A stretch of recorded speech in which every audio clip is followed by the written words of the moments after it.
Olá, pessoal. Este é o primeiro podcast do projeto de pesquisa Cientec do curso de Ciência da Natureza, campus São Raimundo Nonato, da Universidade Federal do Vale do São Francisco. Nesse podcast, iremos falar sobre a agricultura no semiárido, o milho, a mandioca, a produção industrial e a relação com a química. O nosso grupo de podcast é composto pelas mediadoras Nataline e Érica. Olá. Olá, pessoal. E pelos entrevistados, William e Gustavo. E aí, gente? E aí, pessoal? São João, uma época muito festiva aqui no Nordeste, principalmente aqui no Nordeste.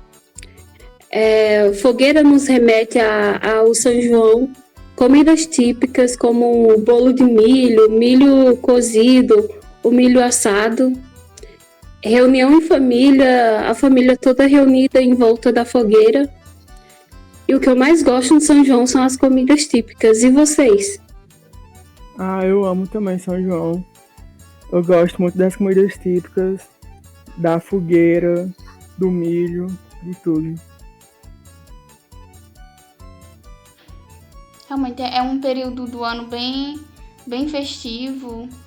As festas juninas é uma comemoração bem ampla, né?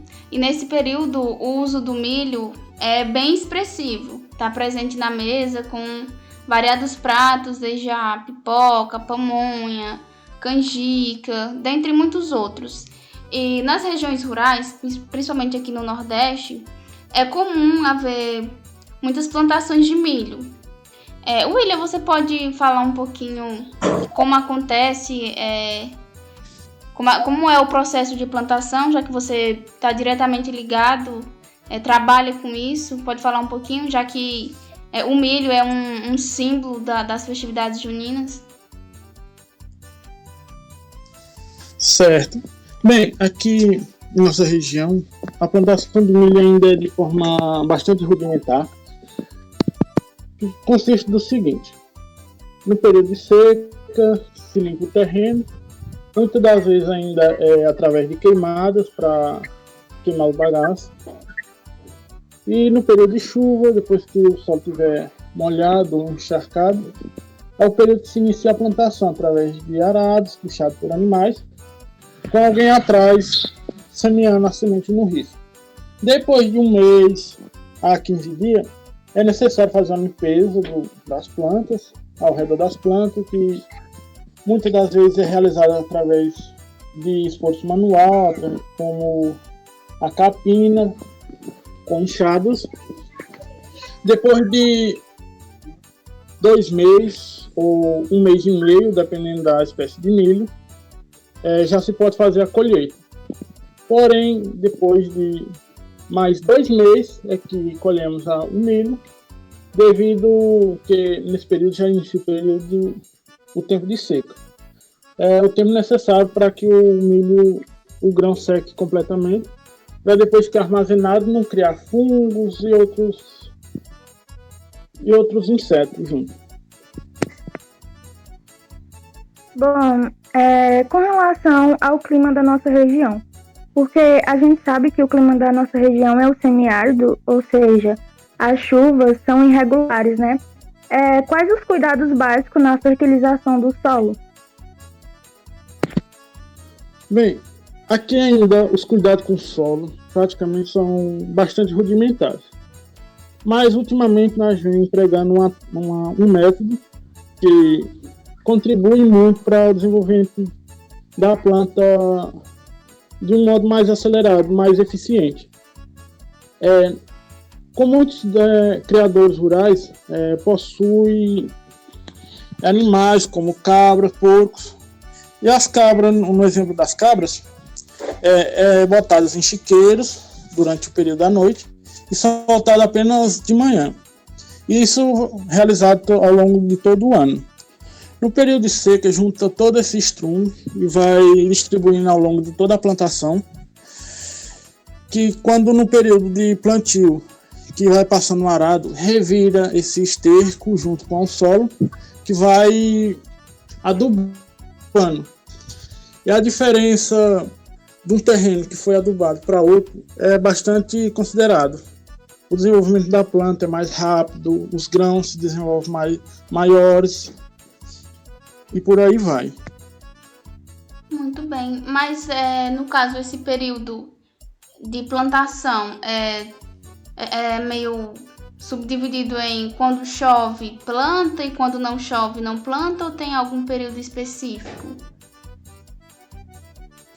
Bem, assim, quando chove os primeiros dias de chuva, que já o solo está molhado, é dividido uma parte dos terrenos de plantio, já é plantado nos primeiros dias de chuva, nos primeiros dias que já deixa o solo molhado.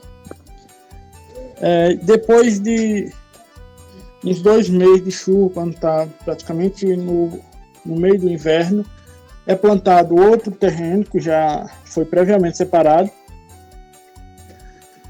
E muitas vezes é decidido na sorte ou na experiência do tempo que alguns já têm, por exemplo, os avós, tios e tudo mais.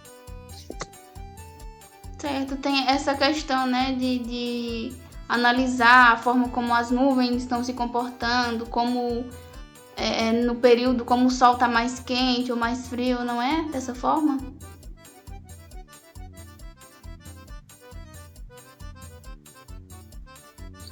Isso.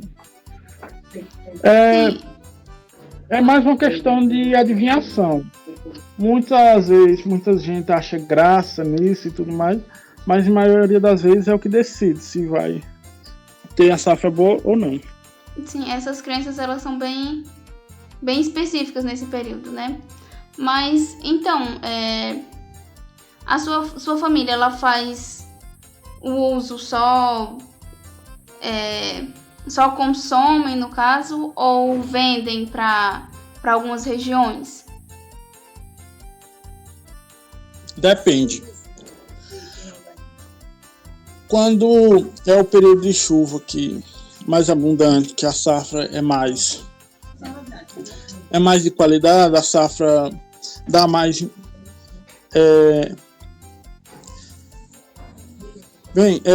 dá uma qualidade maior, uma quantidade maior, a gente costuma vender para os vizinhos, amigos e pessoas próximas. Quando a safra dá normal ou baixa, a gente só usa para consumo próprio. Entendo. Bem interessante essa parte.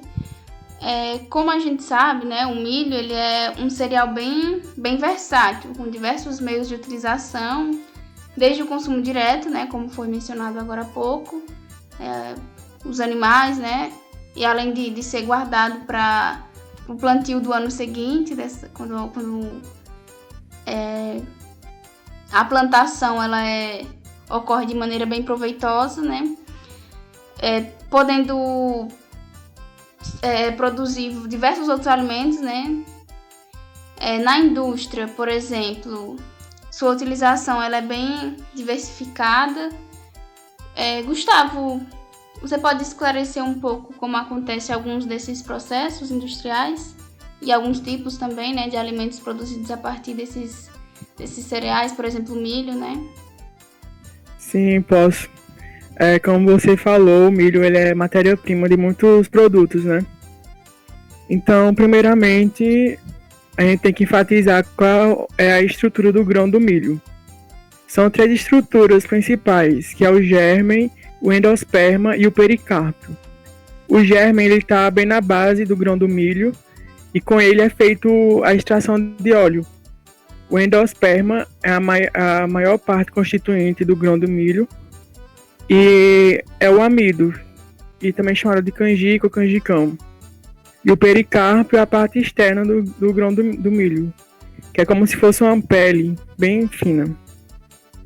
Bom, existem 2 tipos de moagem do grão de milho. Existe a moagem seca e a moagem úmida. A moagem seca, os processos feitos nessa moagem são mais processos físicos.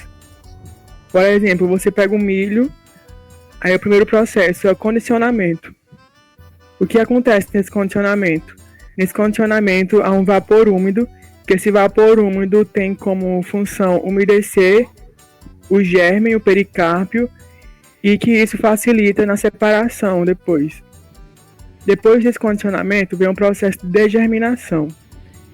Esse processo de degerminação seria, no caso, o germe e o pericárpio, eles se separam porque ficam mais úmidos. Depois desse processo vem a classificação. Classificação daquelas partes que eu falei no início, né? Do germe, do endosperma e do pericárpio. Então, quando essa classificação, essa divisão do germe, por exemplo, com o germe ele pode, por um processo de extração de óleo, pode dar um produto que é o óleo. Com o pericárpio, que foi separado, com o processo de secagem e moagem, dá como resultado a farinha. E com o endosperma, que pode ser chamado também de canjica ou canjicão, com o processo de moagem e peneiramento, dá como produto final a canjiquinha e o fubá. E esses produtos finais que eu falei, eles são muito usados, né, pela gente, como por exemplo as frações moídas de canjica de milho. Ela serve muito para a produção de cereal matinal ou canjica, aquela canjica sobremesa que a gente come em São João, que eu gosto bastante também. O fubá, que ele é usado na produção de bolos, produtos de panificação, massas e pratos regionais. Quem não gosta de um bolo de fubá, né? E tem também a moagem úmida, como eu falei, é um processo que ocorre muitas transformações químicas. Nesse processo, o milho ele vai passar pela maceração. Essa maceração é adicionada bisulfito de sódio, e que esse bisulfito de sódio ele vai ter como objetivo diminuir a ligação de moléculas de amido com as moléculas de proteína, além também de diminuir a chance de germinação do grão de milho, né? E depois esse bisulfito de sódio ele vai ser drenado. O próximo processo dessa moagem úmida é a degerminação. Que nessa degerminação vai ser adicionada água, e por um processo de decantação o milho vai decantar, né? E o germe, que ele é menos denso do que a água e do que o resto do grão, ele vai flutuar. E com isso, há outro processo, que é a separação, onde vai separar o germe do resto do grão. E o germe, ele vai passar por um processo de extração de óleo, assim como a moagem seca, para dar como produto final o óleo. Com o resto do grão, há outros processos, né? A moagem, depois vem a separação de fibras, onde vão separar as fibras. Tem a configuração e separação, onde irá ser separado a água, as proteínas e o amido úmido. Com esse amido úmido, ele pode ser secado, e com essa secagem dá origem ao amido seco. E todos esses produtos que são resultados desses processos têm o amido, né, que ele no uso da indústria de alimentos, ele pode ser usado para a produção de xarope e produtos de confeitaria, por exemplo. E também tem o germe, que, como eu falei, a produção de óleo. Tem um pericárpio e o farelo, que serve para alimentação de animais. E as proteínas para alimentação de aves. Muito interessante, né? Bastante interessante todo esse processo que o milho passa e também a sua composição, né? Uma curiosidade que eu encontrei sobre os tipos de milho, e eu fui pesquisar, que eu confesso que eu não sabia, e eu também acho que muitas pessoas não sabem, é sobre a diferença entre o milho comum e o milho pipoca. A gente sabe que o milho pipoca ele é um pouco rígido, né, e menor um pouquinho, né?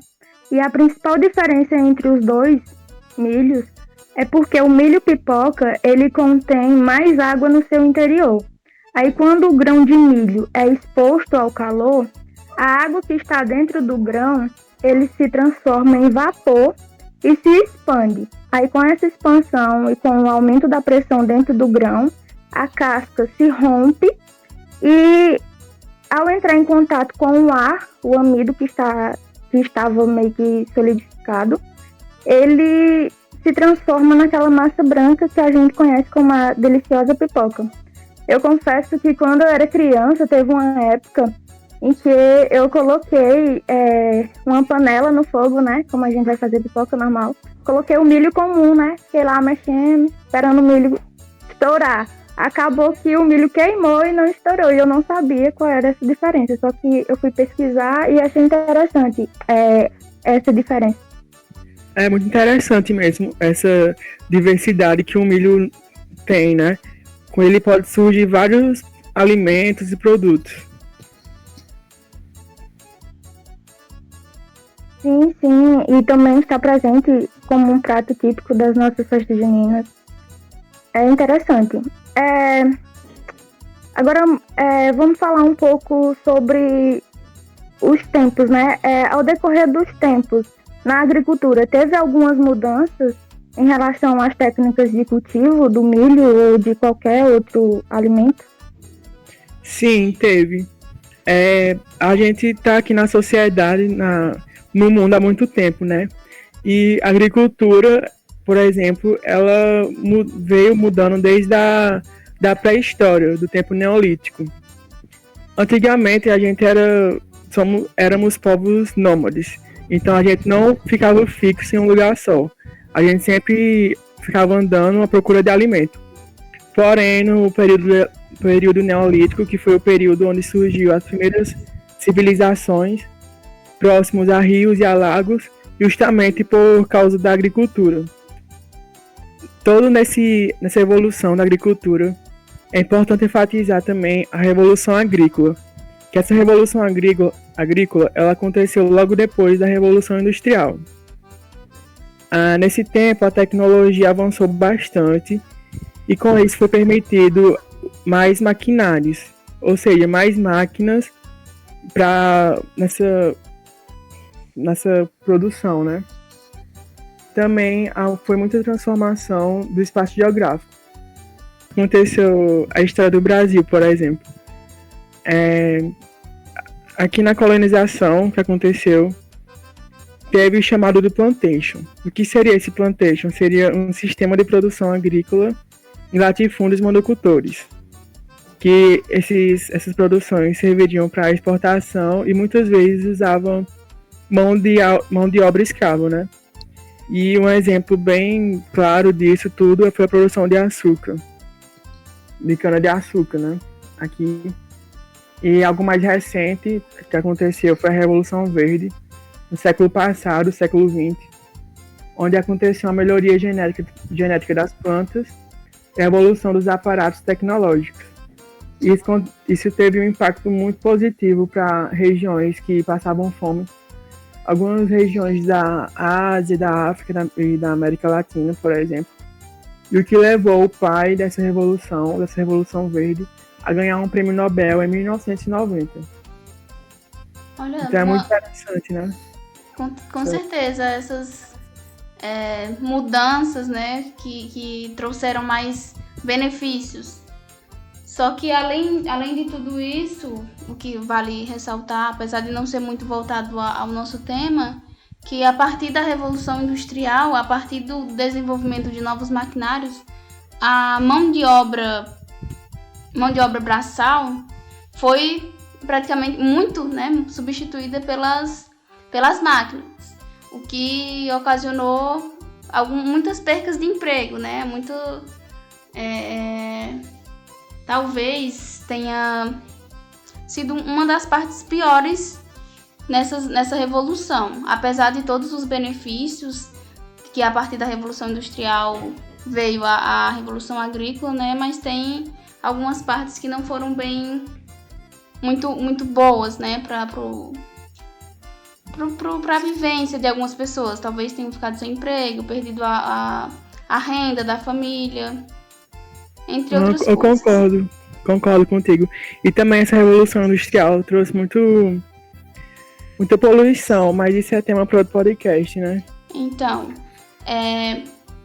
William, na sua região, houve algumas mudanças nesse sentido, já que a gente sabe que uma das partes mais importantes para que a plantação cresça saudável e dê uma boa colheita é o solo. Teve alguma mudança no tratamento do solo? Bem, as mudanças... Teve, de fato, duas principais mudanças. Não foi tão expressiva assim, mas fizeram algumas diferenças no processo de plantio e desenvolvimento da planta. A primeira mudança foi no processo de limpeza do terreno, que, como já era de costume, o povo aqui para fazer a limpeza do terreno fazia através de queimadas, juntava os bagaços, os matos, queimava e limpava o terreno. Hoje em dia já tem cooperativas de micro e pequenos produtores rurais que contratam tratores para fazer a limpeza do terreno e depois que chove já planta diretamente no terreno sem precisar mais de nenhuma outra limpeza. Outra mudança mais visível, por assim dizer, é a fertilização do solo através de estercos de animais, como ar de cabra ou quem cria vaca, por exemplo. Vai distribuindo esse esterco durante todo o ano, período de seca, vai distribuindo ao longo de todo o terreno. E o trator que passa para limpar os matos já mistura junto o esterco, o mato junto, para já fertilizar o solo. Quando chove, que o solo já está bem úmido, só precisa a plantação do milho, do feijão ou da mandioca, que o solo já está preparado. Eu percebo, de certa forma, eu também tenho uma vivência em relação a essas técnicas, porque meu pai, meu avô, eu tenho o costume de ter vivência com plantações, essas coisas. E eu percebo que realmente algumas técnicas mudaram e foram proporcional para um bom cultivo, boa safra, essas coisas. Como é que diz? Levando para outro rumo ao assunto, eu quero saber um pouco em relação à química. Porque a gente sabe que a química está presente em tudo ao nosso redor, né? E na agricultura não seria diferente. Gustavo, você pode falar um pouco sobre quais as implicações que a química tem na agricultura? Sim, a química está presente mesmo muito na agricultura, em tudo, né? Bom, na agricultura, ela está presente por meio de adubos, que são os fertilizantes que enriquecem o solo, que geralmente são com azoto, fósforo, potássio, enxofre, cálcio e magnésio. E também tem os pesticidas, que antigamente era produzido com chumbo, mercúrio, materiais altamente tóxicos. E esses pesticidas e esses fertilizantes, ele permite o crescimento rápido e saudável, entre aspas, né, por não permitir a sobrevivência de pragas e parasitas que atrapalham o crescimento. É interessante falar sobre isso, porque o saudável, entre aspas, né?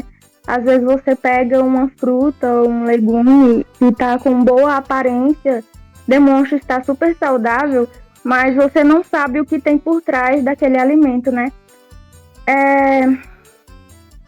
Como a gente já falou sobre o milho aqui ao decorrer do podcast, e a gente viu que é um alimento bastante cultivado na nossa região, além do milho, existe também outros alimentos como o feijão, a mandioca, que também está presente tipicamente na nossa região.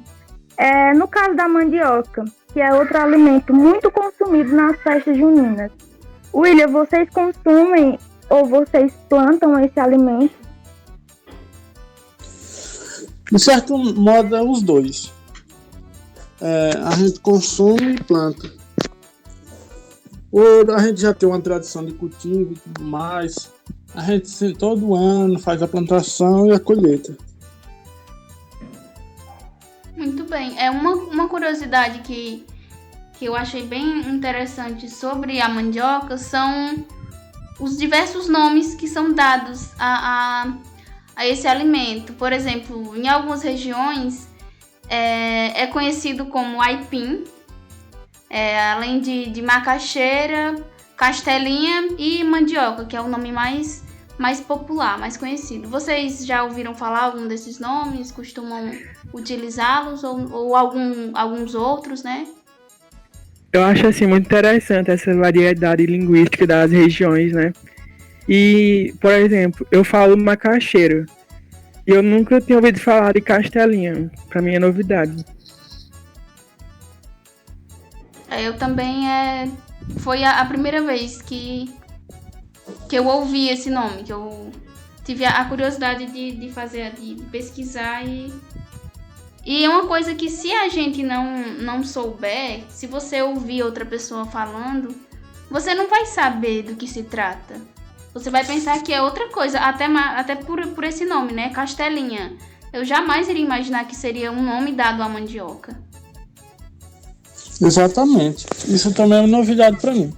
Eu estou acostumado a conhecer aqui por mandioca, macaxeira, mandioca brava e mandioca mansa.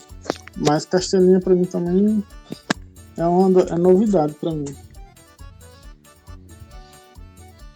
Então, a mandioca ela é um alimento, né? Uma planta que passa por várias etapas até chegar à colheita. É um processo lento, devido ao seu desenvolvimento ter várias etapas, desde o plantio da maniva até o surgimento do broto, o desenvolvimento da planta, o crescimento da raiz, não é? Até chegar à colheita.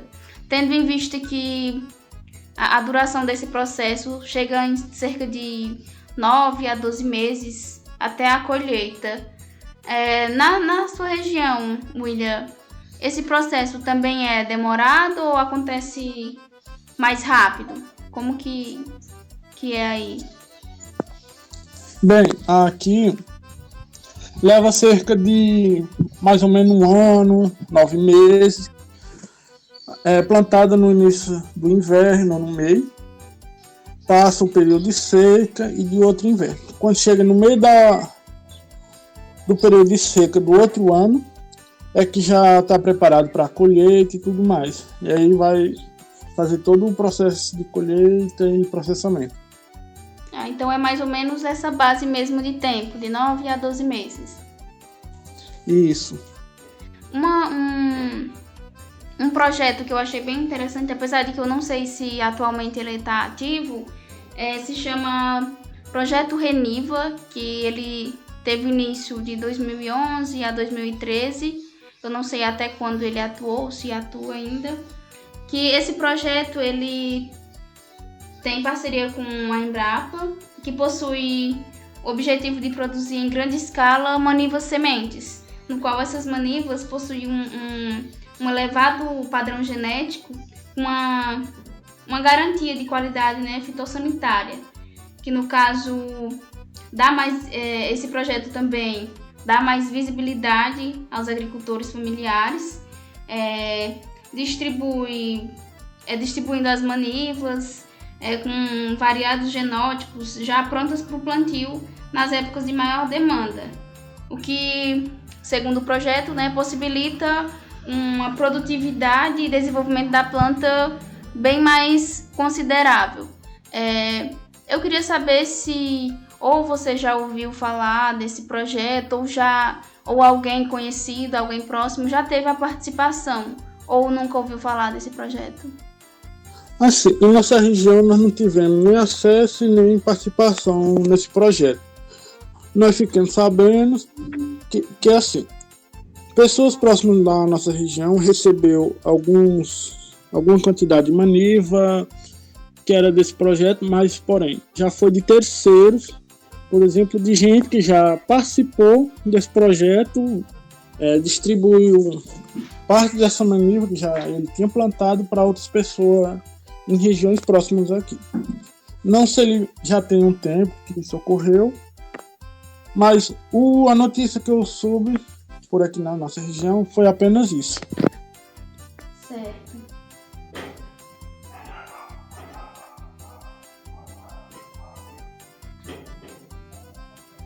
Bom, gente, como a gente viu ao decorrer do podcast, a agricultura ela tem fundamental importância, tanto econômica, tanto no nosso consumo, claro, sabendo que o uso de agrotóxicos, eles causam malefícios para a população, para o solo, para rios. Existem maneiras de substituir o uso de agrotóxicos?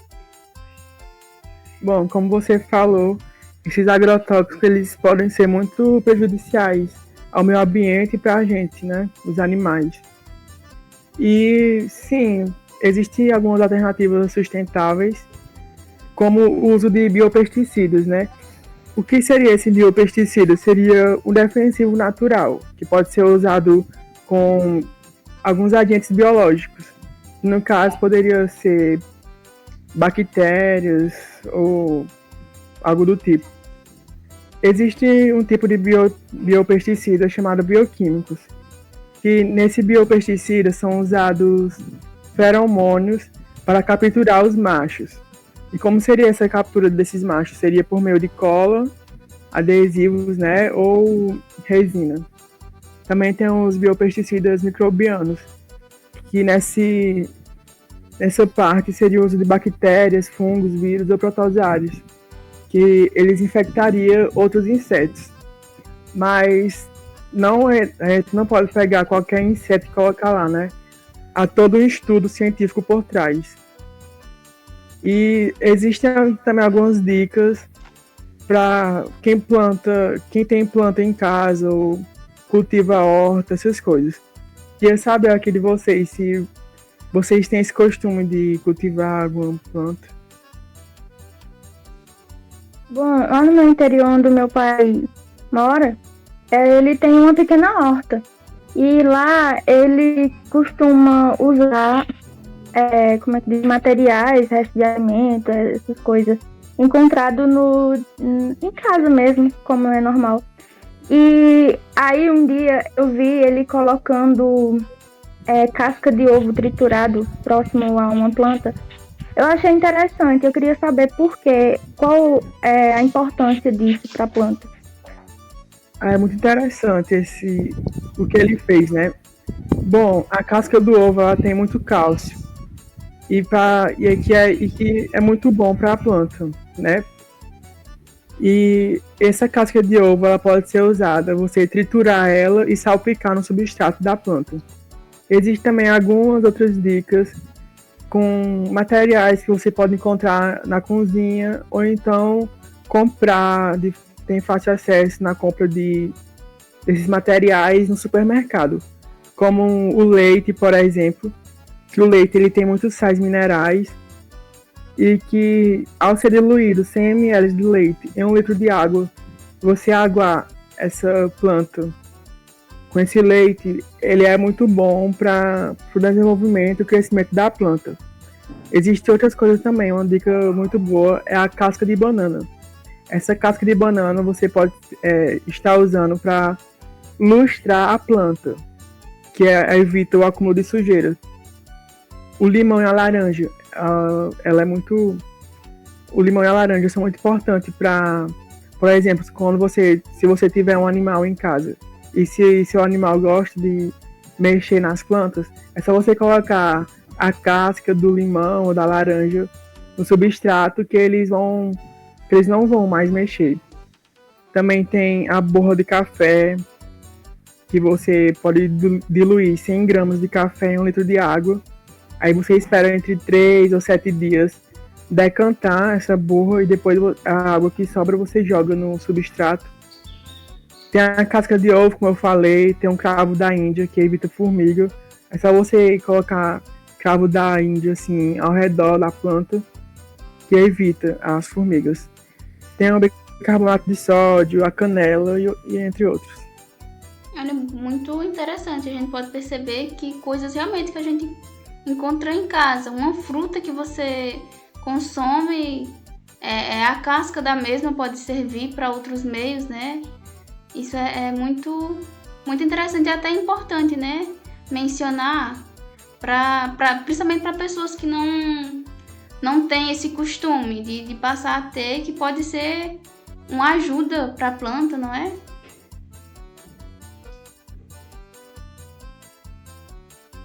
Sim, é verdade. É muito interessante tudo isso. Então, a partir dessa discussão sobre os alimentos, a agricultura, nós podemos perceber o quanto a agricultura é importante para o nosso meio, tanto para os agricultores familiares, para os pequenos agricultores, quanto para as indústrias, não é? Porque, como o William mencionou, né, é um meio de consumo, um meio de subsistência, e às vezes quando o cultivo ocorre com um desenvolvimento melhor das plantas, né, acontecem as vendas, ou seja, já é uma fonte de renda também. E para as grandes indústrias, com toda certeza é muito importante, porque a partir desses produtos agrícolas, podem ser produzidos inúmeros outros, como já foram mencionados, no amido, né? O flocão, biscoito de polvilho, o pão de queijo, que é muito consumido. E além de outro fato que é bom mencionar, é que a agricultura, ela, a partir dos produtos derivados da mesma, são cerca de 70% dos alimentos consumidos no Brasil a partir desses produtos agrícolas, ou seja, é um número bem, bem grande, sem contar que a gente só citou alguns produtos, não foram todos, porque são diversos. Então, produtos, por exemplo, que são até produzidos na roça, creio que o William já deve até ter participado dessa fabricação, né? Como, por exemplo, a farinha, a tapioca, a borra, que é mais famoso de acontecer nas casas de farinha, não é? Então, com isso tudo, podemos perceber o quanto esse assunto é importante. Além de estarmos, né, em um período bem festivo, como já foi mencionado, no qual tanto a mandioca quanto o milho são bem expressivos do uso nas festas juninas. Isso é algo importante de mencionar.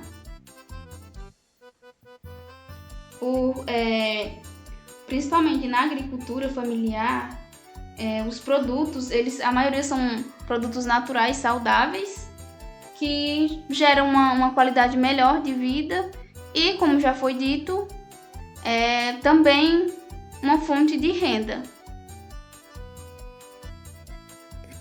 E esse podcast foi feito em homenagem ao Dia do Químico, que foi dia 18 de junho. E aqui vai os parabéns a esses profissionais da ciência. Parabéns, químicos. Parabéns, químicos. Parabéns a todos os profissionais da química